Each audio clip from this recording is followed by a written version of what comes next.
Pemirsa, ngabuburit ala mahasiswa pecinta alam Sumatera Utara di Medan dilakukan dengan aksi bersih-bersih Sungai Deli.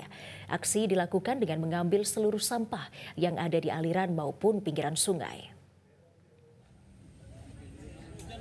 Dengan menggunakan 3 perahu karet milik pemerintah Kota Medan, sejumlah mahasiswa pecinta alam ini langsung terjun ke aliran sungai untuk menyisir lokasi-lokasi yang banyak ditumpuki sampah. Sedangkan yang lainnya dikerahkan untuk jalur darat yang ada di bantaran sungai untuk mengambil sampah yang dibuang sembarangan. Mulai dari aliran Afros hingga ke Jalan Juanda Medan, tempat permukiman warga yang berada, sampai organik maupun non-organik mampu diambil para mahasiswa yang tergabung dalam Mapala SU.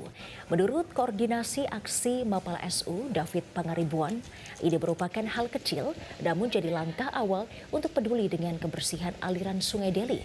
Karena pencemaran sampah yang ada di Sungai Deli ini sangat meresahkan.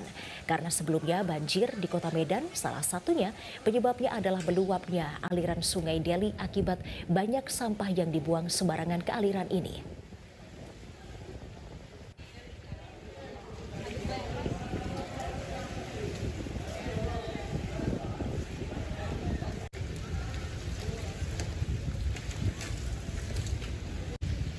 Jelajahi cara baru mendapatkan informasi. Download Metro TV Extend sekarang.